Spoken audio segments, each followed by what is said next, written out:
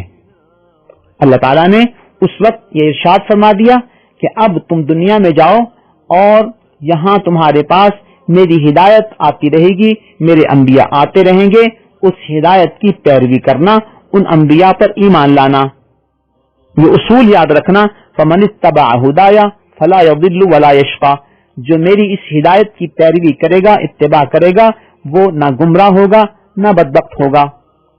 آگے فرمایا ومن اعرض عن ذکری، جو میری یاد سے اعراض کرے گا، جو میرے ذکر سے اعراض کرے گا، جو میری ہدایت سے اعراض کرے گا، فإن له معیشۃ ضنکا، اس کی زندگی تنگ ہوگی، ونحشرہ یوم القیامۃ اعمی، ہم قیامت کے دن اس کو اندھا کر کے اٹھائیں گے۔ آج اگر ہم ان دو آیتوں کی روشنی میں اپنی زندگیوں کا محاسبہ کر لیں تو ہمیں بہت کچھ سمجھنے کو ملتا ہے۔ اگر ہم اپنی زندگیوں میں اچھی انداز پہ اور خوشحالی کے ساتھ، خوشی کے ساتھ، بے فکری کے ساتھ زندگی گزار رہے ہیں تو یہ اللہ رب العزت کی ہم پر نعمت ہے کہ ہدایت کے ساتھ ہمیں یہ کیفیت حاصل ہے۔ لیکن اگر ہم خوف میں، تنگی میں اور دولت کے باوجود اپنے آپ کو پریشان دیکھتے ہیں، اپنے آپ کو غمگین دیکھتے ہیں، مسائل میں گھرا ہوا دیکھتے ہیں تو یہ اللہ رب العزت کی ہدایت سے اعراض کا نتیجہ ہے۔ اللہ فرماتے ہیں کہ قیامت کے دن جب ہم اس کو اندھا اٹھائیں گے تو وہ پوچھے گا ربی لما حشرتنی اعمی وقد کنت بصیرا، آپ نے اے رب مجھے اندھا کیوں اٹھایا، دنیا میں تو میری آنکھیں بھی تھیں۔ اللہ ارشاد فرمائیں گے کذالک اتتک آیاتنا، تمہارے پاس میری آیات اور میری ہدایت آئی تھی، فنسیتہا، تو اس کو بھول گیا تھا، آج ہم بھی تجھے بھول جائیں گے۔ تو یوں گویا اللہ معاف فرمائے ہدایت قبول نہ کرنے کا کیا انجام ہے، کیا سزا ہے، دنیا میں بھی اور آخرت میں بھی۔ اس صورتحال کو سامنے رکھتے ہوئے ہمیں اپنی زندگیوں کا محاسبہ کرنا چاہیے۔ آیت نمبر 132 میں اللہ تعالیٰ نے یہ ارشاد فرمایا کہ وَأْمُرْ أَهْلَكَ بِالصَّلَاةِ وَاسْتَبِرْ عَلَيْهَا، اپنے اہل و عیال کو بھی نماز کی ترغیب دیا کرو اور خود بھی اس کا اہتمام کیا کرو۔ یہ بنیادی طور پر امت کو سمجھانے کے لیے ہے کہ ماحول تب بنتا ہے جب والدین بھی اپنا کردار ادا کرتے ہیں۔ آج عام طور پر والدین نے بچوں کی تربیت کی ساری ذمہ داریاں اساتذہ پہ ڈال رکھی ہیں، اور اساتذہ کتنی ذمہ داری پوری کرتے ہیں یہ اساتذہ پر موقوف ہے، لیکن اساتذہ کے ساتھ ساتھ والدین کا بھی ایک اہم کردار ہے بچوں کی تربیت کے حوالے سے جو والدین کو ادا کرنا چاہیے۔ اور اسی کردار میں ایک چیز یہ بھی ہے کہ بچوں کو پیار محبت کے ساتھ، ترغیب کے ساتھ نماز کا اہتمام کرنے کی طرف لایا جائے، اور وَاسْتَبِرْ عَلَيْهَا، خود بھی آپ اس کا اہتمام کریں۔ جب ہم خود اہتمام کریں گے پھر ہم بچوں کو کہیں گے تو ہماری بات کا اثر ہوگا، کیونکہ ہم ان کے لیے ایک ماڈل اور نمونے کی طرح ہیں، اور اگر ہم خود اس پر عمل پیرا نہیں ہوں گے پھر اگر ہم بچوں کو کہیں گے تو ظاہر ہے اس کا کوئی اثر نہیں ہوگا۔ اللہ رب العزت ان آیات مبارکہ کی روشنی میں ہمیں اپنی زندگیوں کو ڈھالنے کی توفیق عطا فرمائے. اللہ قرآن کریم کی تلاوت کرنے کی توفیق عطا فرمائے, اس کو سمجھنے کی, اس پر عمل کرنے کی, اس کی طرف دعوت دینے کی توفیق عطا فرمائے. آمین ثم آمین. وآخر دعوانا ان الحمد للہ رب العالمین. نظروا لطيبة ونور طه يسطعون